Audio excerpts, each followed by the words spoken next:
오늘은 히브리서 12장 5절 한 절입니다. 히브리서 12장 5절입니다.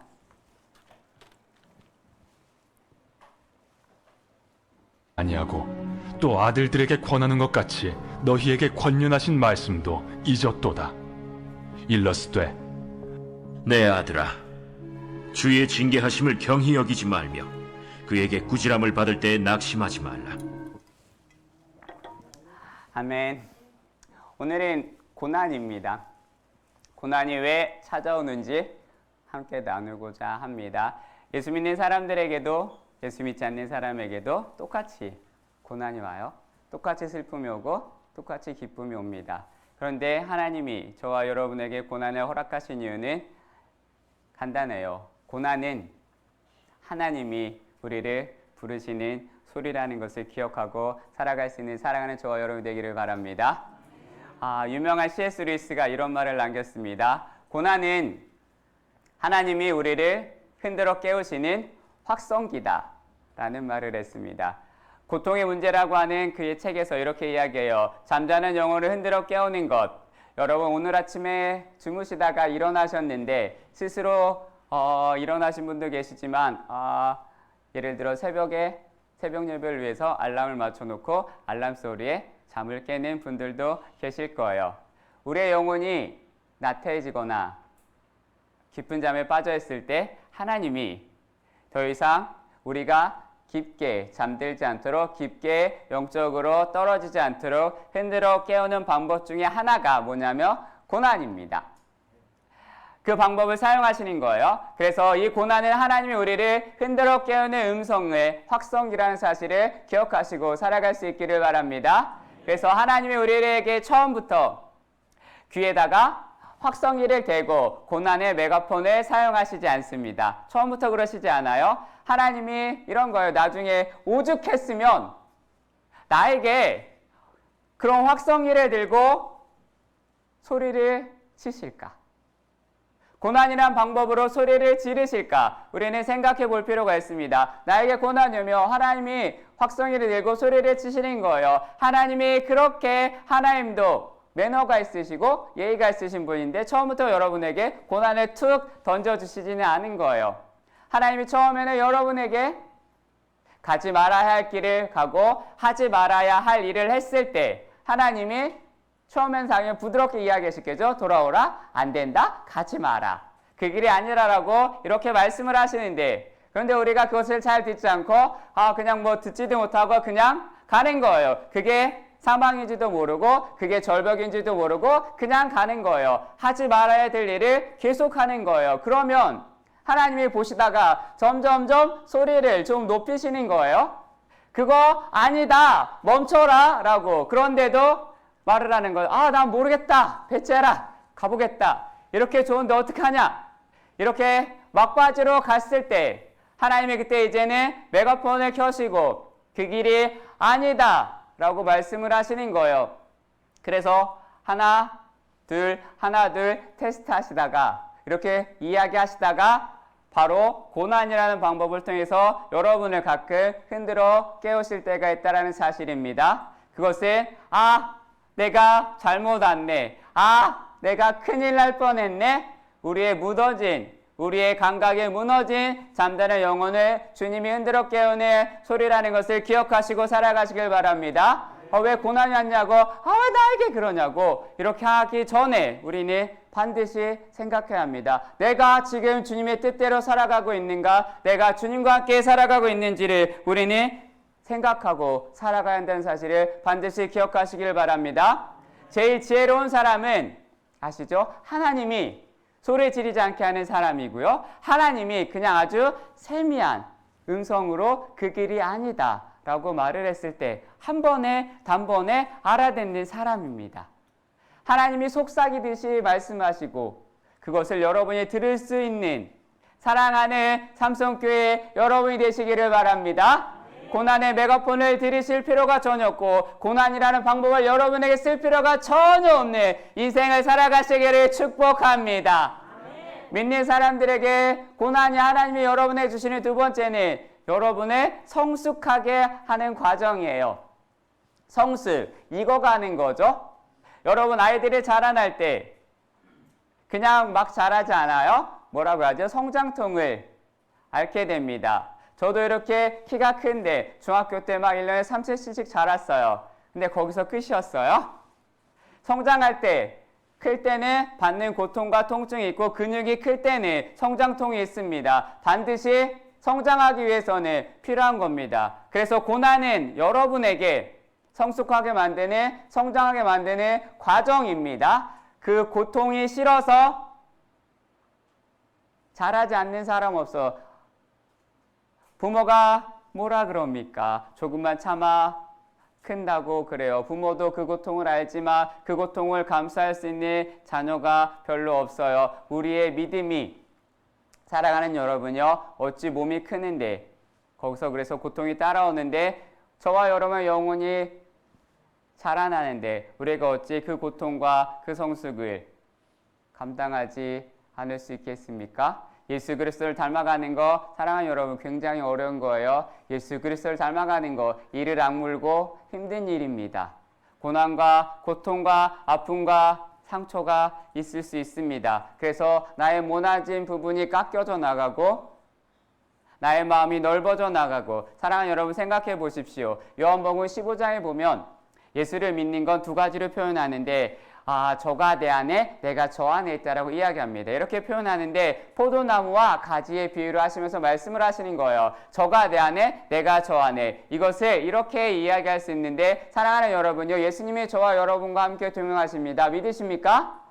나를 구원하시기 위해 이 땅에 오셨고요. 구주로 저와 여러분 영접을 하셨어요. 그리고 난 뒤에 내가 구원을 받았어요. 그래서 이제 내가 예수님 안에 예수님이 내 안에 들어와서 우리는 함께 살아가는 존재가 되었습니다. 그리고 그분이 나의 인생의 주인이시기 때문에 하나님이 이제 나를 평생토록 당신 안에 나를 포기하고 나를 당신께 드립니다. 그러니까 예수님이 저와 여러분 안에 오셔서 구원을 받았지만 이제 여러분이 예수님 안으로 들어가서 우리 주님을 모시고 살아가야 하는데 그러면 상징적으로 볼 때 예수님이라고 하시는 분이 계시는데 여러분 예수님 안으로 들어가서 그때부터 우리는 신앙생활이라는 하는 거예요. 신앙생활을 여러분이 하고 있습니다.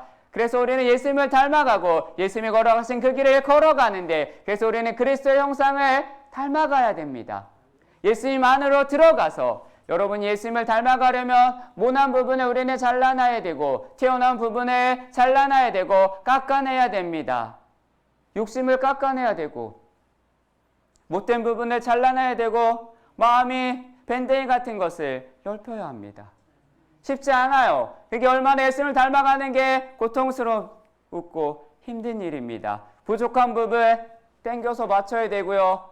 튀어나온 부분을 눌러서 맞춰야 되고 사랑하는 여러분 빵을 만들 때 그 빵 틀이 있어요. 거기에 밀가루 반죽을 넣고 두들겨 때리고 그 모양을 잡아가듯이 그 프레임의 형상을 빵을 맞추듯이 저와 여러분이 예수님 안에 들어가서 예수님의 형상을 닮아가는 성장과 성숙이 지금도 여전히 일어나고 있습니다. 그래서 우리는 매일같이 성격이 잘라나가야 되고 내 욕심이 꺾어져야 되고 내 생각이 꺾어져야 합니다. 그래서 주님을 닮아가야 되는 성품이 이르는 것 이게 어찌 그냥 날로 될 수 있습니까? 아니요. 그때는 고난과 고통이 따를 수밖에 없어요. 그래서 여러분의 믿음은 성장과 성숙할 것을 믿고 살아가시기를 바랍니다. 하나님이 멋지게 여러분을 빚어 만들어 가실 거예요. 그 가운데 성장할 수도 있고 그 가운데 힘들 수도 있고 아플 수도 있지만 믿음의 여정을 겪는 사람은 이 고난을 기꺼이 기쁨으로 이겨낼 줄 믿습니다. 사랑하는 여러분, 그래서 야고보서 1장 2절에서 4절은 이렇게 이야기하죠. 읽어볼까요? 네 형제들아 시작.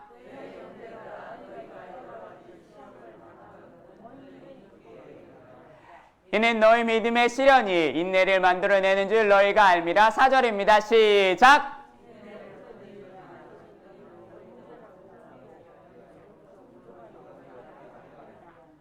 사랑하는 여러분, 저와 여러분에게 고난과 시험을 주시는 이유는 여러분을 죽으라고 하는 게 아니고 여러분을 못 살게 하기 위해서 하는 게 아닙니다. 너희를 온전하고 구비하여 조금도 부족함이 없이 하나님의 사람으로 만들기 위해서 여러분을 훈련시키고 있는 것입니다. 믿음이 자라나는 것은 고난 없이는 안 되는 거예요. 나의 믿음이 자라났다는 것은 여러분이 그 시험을 통과한 거, 여러분이 그 믿음을 통과했다는 기쁨의 증표입니다. 사랑하는 여러분요, 우리는 태생적으로 죄인이에요. 원죄를 가지고 있습니다. 죄인으로 태어나서 내 멋대로 내 생각대로 수십 년 동안 죄를 짓고 살다가 그게 습관이 된 거예요. 그게 너무 쉬워요. 선한 일을 하려면, 여러분이 착한 일을 하려면 우리는 마음을 먹어야 되고, 죄를 짓는 거는 그냥 눈 감고도 할 수 있어요. 그게 우리의 특기라는 사실입니다. 그런데 어느 날 예수님을 만나고, 저와 여러분 예수님을 만나고 구원을 받아서 우리가 죄인이고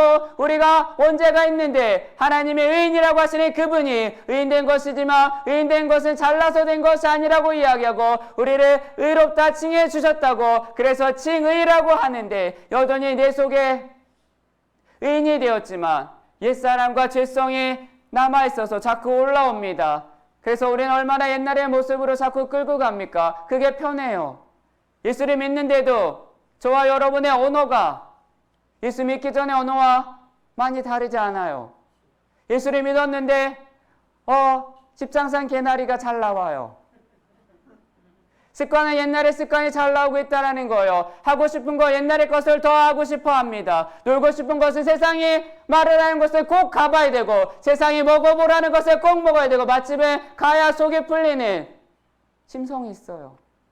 TV에 나온 것은 가봐야 돼요. 옛날에 제가 여러분을 자꾸 끌어당기고 사단이 여러분을 자꾸 끌어당깁니다. 그 관성이 너무 세서 옛날 사람이 자꾸 그 죄가 여러분을 땡깁니다.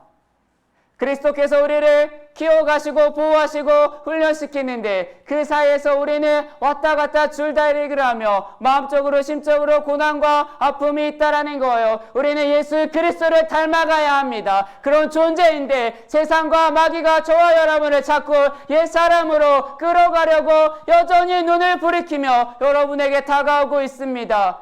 옛사람으로 땡기려고 해서 힘든 거예요. 그래서 로마서 7장 이렇게 이야기하죠. 바울조차 내 속에는 다른 법이 나를 자꾸 죄의 사람으로 끌어당겨 간다. 그러나 오라 나는 단식하고 있는 것처럼 우리가 믿음이 자랄 때, 여러분이 믿음이 흔들리지 않을 때 우리는 믿음을 싸우는 것은 상당히 힘듭니다. 믿음을 지키는 것은 상당히 힘듭니다. 여러분이 그리스도인으로 살아가는 정체성을 지키는 것 굉장히 힘듭니다.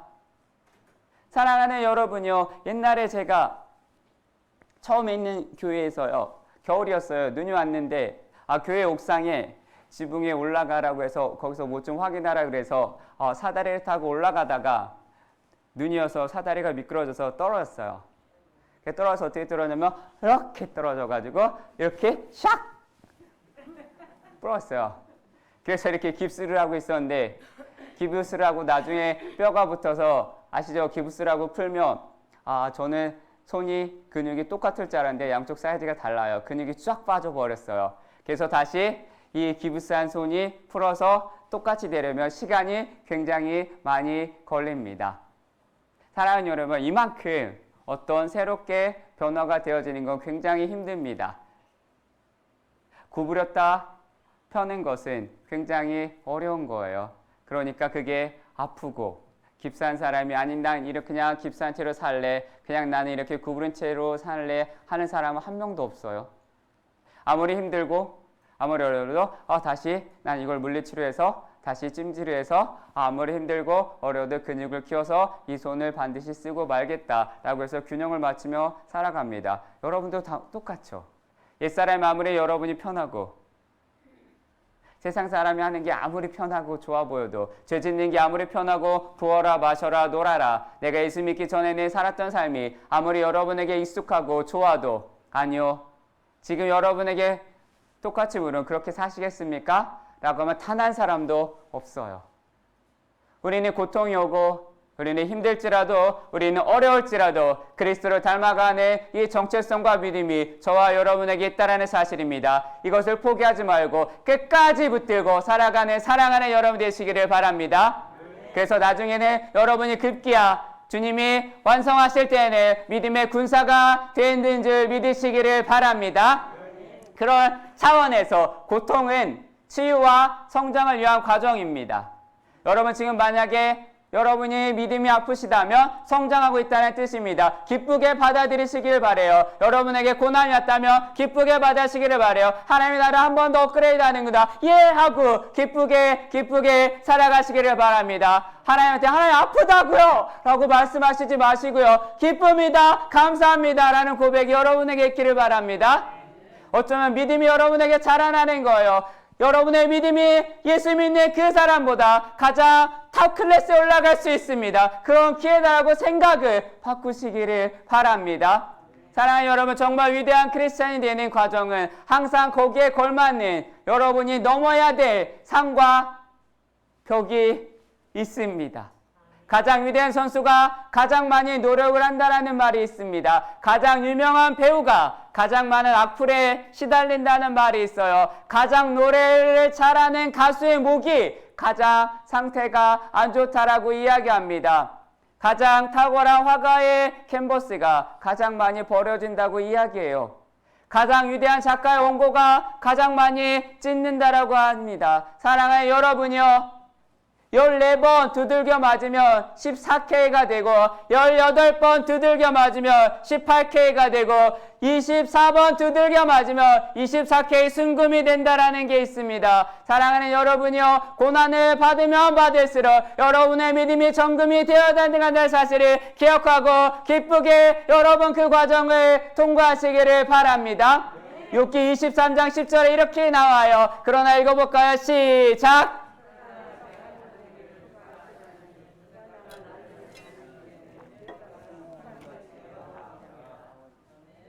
옛날 성경 뭐라고 나오죠? 정금이라고 나오는데, 사랑하는 여러분이요, 여러분의 믿음이 순금으로 하나님이 지금도 빚어가시는 줄 믿으시기를 바랍니다. 그래서 우리는 왜 고난을 기쁘게 받아들여야 하는가? 고난을 사랑하려 위한 하나님의 관심과 사랑에 매라는 거예요. 사랑하기 때문에. 그럼 왜 하나님이 저와 여러분에게 사랑하는가? 친아들이면 그냥 감싸 안고 유래줘도 시원찮을 판에 왜 너는 나의 사랑 아들이고 넌 나의 사랑하는 딸이라고 하는데 가끔은 여러분에게 왜를 드실까요? 그것은 10절, 11절에 나옵니다. 우리 한 번만 읽어볼까요? 10절입니다. 오늘 본문의 10절, 그들이 시작! 오직 하나님은 우리의 유익을 위하여 그의 거룩하심에 참여하게 하시느니라. 무릇 징계가 당시에는 즐거워 보이지 않고 슬퍼 보이나 후에 그로 말미암아 연단받은 자들은 의와 평강의 열매를 맺느니라. 아멘.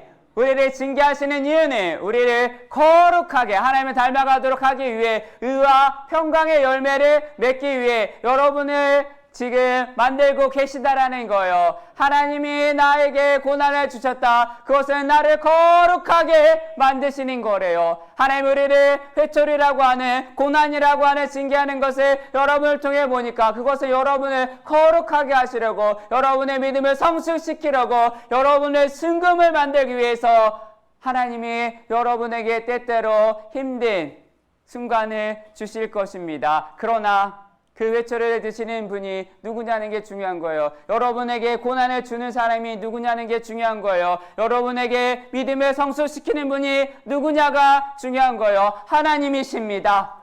하나님만이 아니라 우리 아버지이십니다. 여러분, 모르는 사람이 남의 집 아이를 납치해서 때릴 때 죽이자고 때리는 거지만 우리 아버지가 저와 여러분에게 때릴 때는 살리자고 때리는 거예요. 죽자고 때리는 사람 없어요. 죽자고 때리는 사람과 살리자고 때리는 사람의 차이가 뭔지 아십니까? 죽이려고 때리는 사람은 그냥 미친 듯이 그냥 때리지만, 살리려고 때리는 사람은 그렇게 하지 않습니다. 사랑하는 여러분이요, 아버지의 사랑이 그 안에 있습니다. 그것을 느끼고 살아갈 수 있는 사랑하는 여러분이 되기를 바랍니다. 사랑하는 여러분, 그래서 낙심하지 마십시오. 슬퍼하지도 마십시오.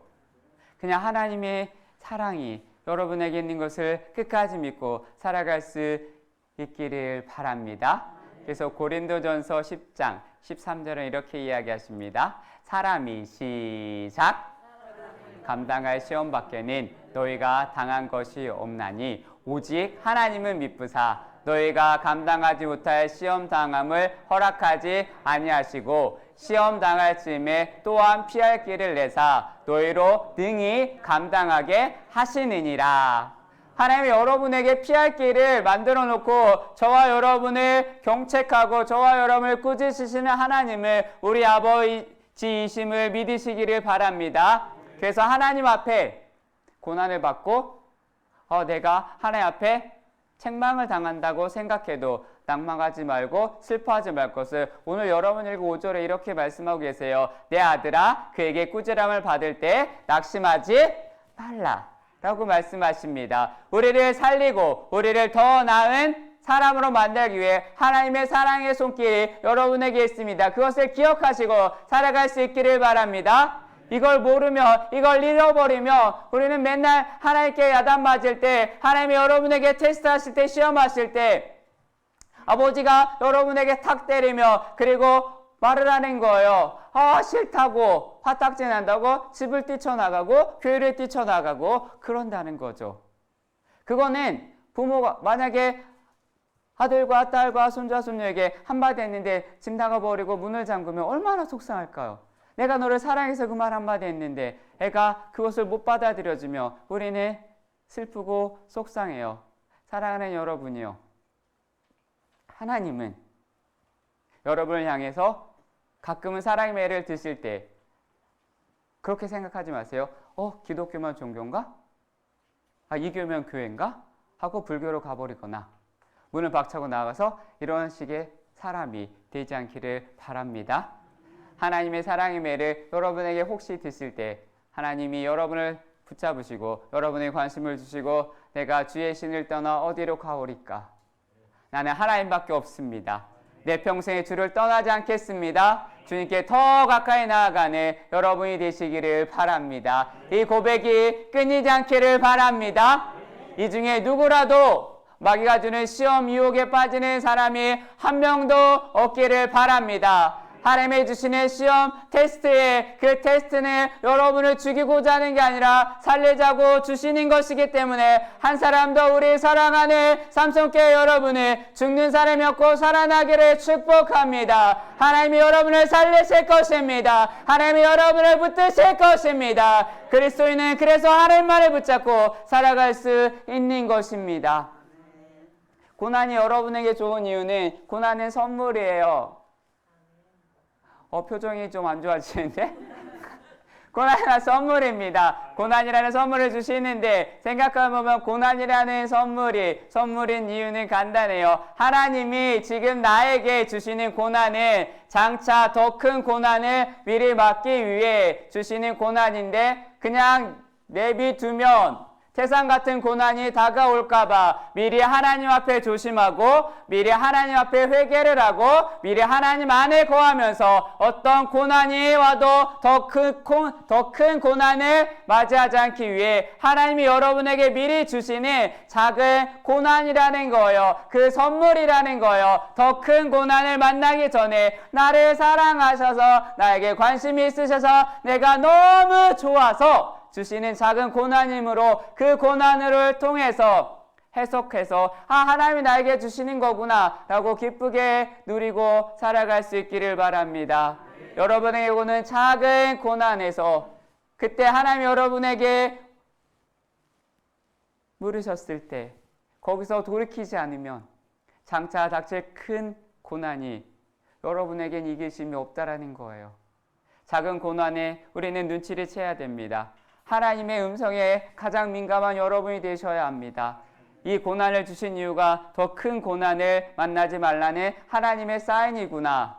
유명한 조나단 에드워드가 이런 말을 했습니다. 우리가 만나는 가장 커다란 고난과 재난도 우리가 마땅히 당해야 할 불행에 비하면 너무나 사소한 것이다 라는 말을 했습니다. 사랑하는 여러분요, 우리는 지옥의 형벌을 받아 죽어야 될 존재였습니다. 그런 인생인데 하나님이 거기서 건져주셨고 구원해 주셨다라는 거예요. 그래서 우리가 받고 있는 고난이 아무리 커도 거기에 비하며 아무것도 아니라는 것을 항상 기억하고 살아가시기를 바랍니다.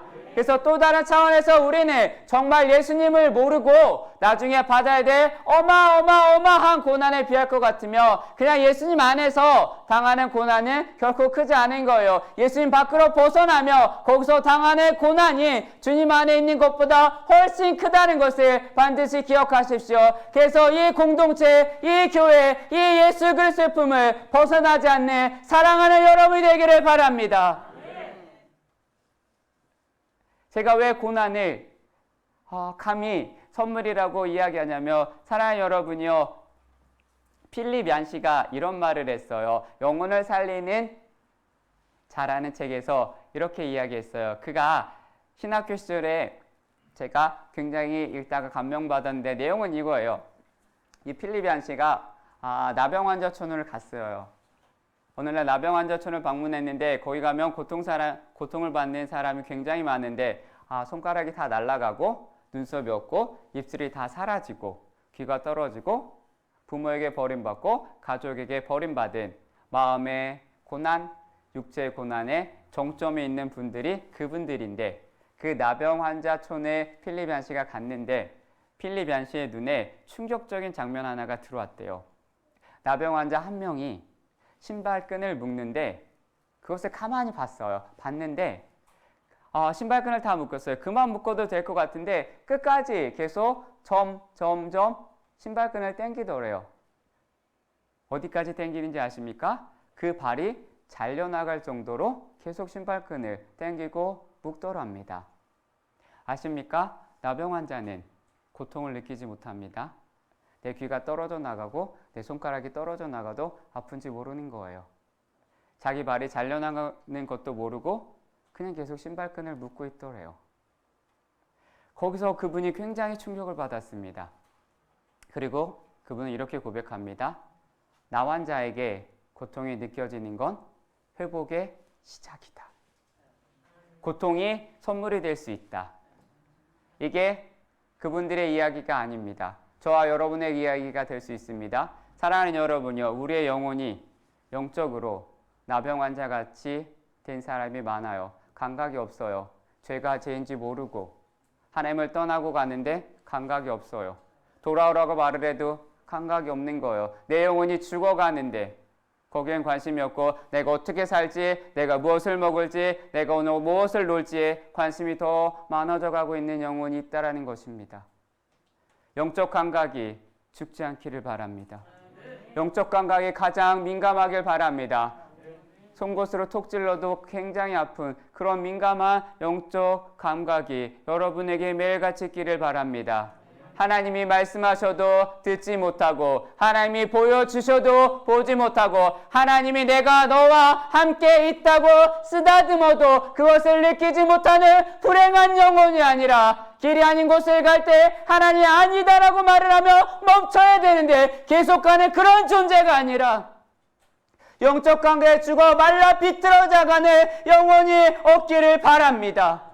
그런 사람에게 하나님은 고난이라고 말을 하는 것이 아니라 사랑하는 여러분이요, 하나님이 여러분의 고난을 줄 때 아파요라고 반응할 수 있는 그런 민감한 사람이 되기를 바랍니다. 그래서 고난이 여러분에게 선물인 거예요. 고난은 하나님이 여러분에게 관심을 갖고 있다라는 거예요. 관심을 내가 너에게 멈추지 않고 있다라는 것입니다. 길이 아닌 곳으로 가는데 하나님이 고난을 줬을 때 고난이 느껴지며 하나님이 나를 붙잡고 계시는구나, 하나님이 살아계셔서 나를 역사하고 계시는구나 라고 매일같이 느낄 수 있는 사랑하는 여러분이 되기를 바랍니다. 아십니까? 여러분의 영적 감각이 살아나며 그 영혼은 살아나게 되어 있고 그 가정은 살아나게 되어 있고 그 교회는 살아나게 되어 있습니다. 여러분의 영적 감각이 메말리지 않기를 바랍니다. 여러분의 영적 감각이 멈추지 않기를 바랍니다. 사랑하는 여러분이요, 그래서 우리는 하나님이 비록 솜방망이 같은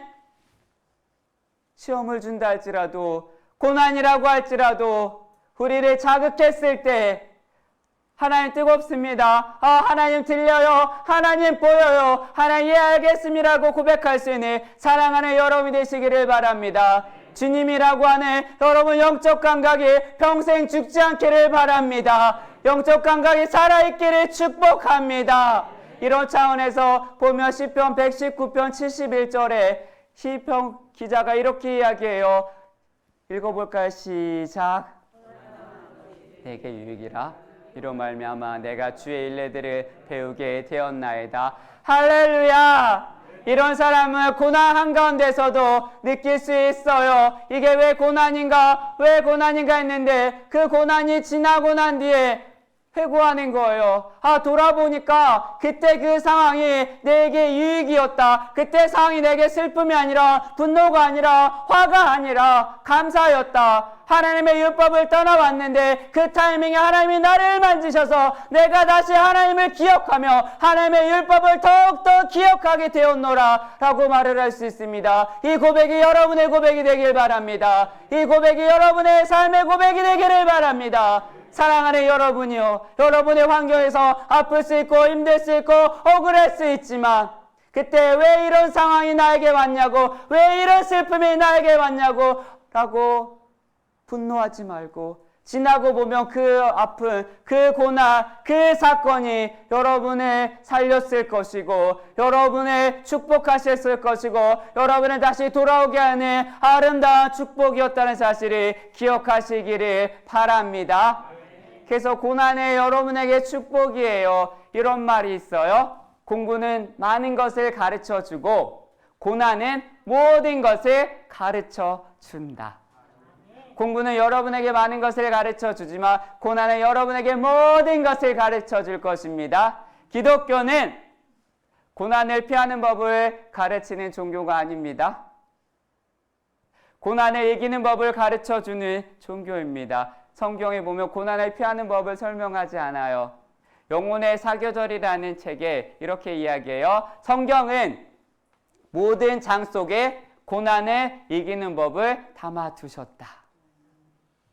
여러분, 성경은 고난을 피해 나가는 법, 고난을 피하다가 잘 피하다가 언제 한번 고난을 맞으며 우리는 그 고난에 쓰러지겠지만 고난을 피하는 법이 아니라 어떤 고난이 와도 어떤 환경이 와도 어떤 사건이 와도 이기는 법을 배운 사람은 고난에 넘어지지 않습니다. 시험에 들지 않습니다. 한 방에 가지 않습니다. 성경은 저와 여러분에게 약속합니다. 요한복음 16장 33절에 뭐라고 이야기하냐면 이렇게 이야기해요. 이것을 너희에게 이르는 것을 너희로 내 안에 평안을 누리게 하려 함이라. 세상에서는 너희가 환난을 당하나 담대하라. 내가 세상을 이기었다라고 말씀하십니다.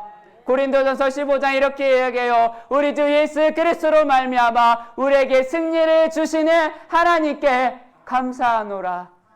로마서는 이렇게 이야기하죠. 그러나 이 모든 일에 우리의 사랑하시는 이로 말미암아 우리가 넉넉히 이기느니라 라고 말씀하십니다. 사랑하는 여러분, 기억하십시오. 고난을 피해가는 그 고난의 수준에 머무르는 사람이 아니라 고난을 이겨서 하나님의 축복과 하나님의 은혜와 하나님의 섭리를 받아들이고 살아가는 여러분이 되시기를 바랍니다. 태풍이 시속 800km로 여러분에게 온다 할지라도 태풍을 피해가는 사람이 아니라 하나님 우리에게 말씀하실 거예요. 그 속으로 걸어가라고.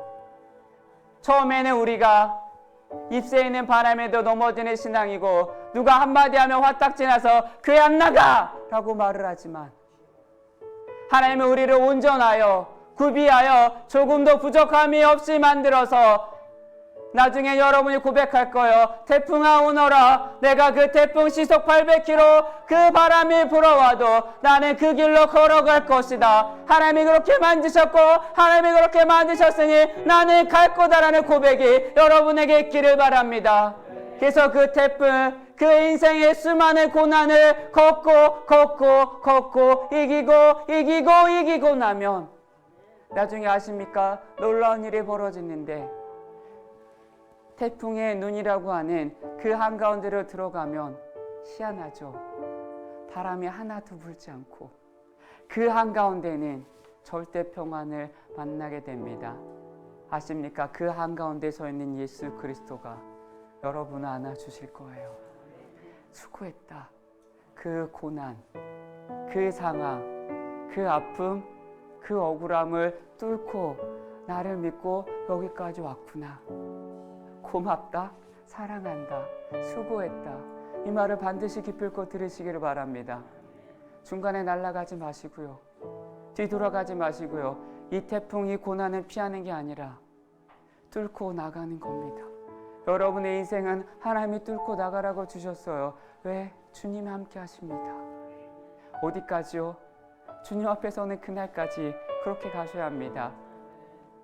매일같이 주의 임재가 있으려면 우리는 매일같이 주를 불러야 하고 주를 찬양해야 되고 주가 주시는 말씀을 읽어야 합니다. 사랑하는 여러분이 아까도 얘기했죠. 14번 두들겨 맞으면 14K가 돼요. 18번 두들겨 맞으면 18K가 됩니다.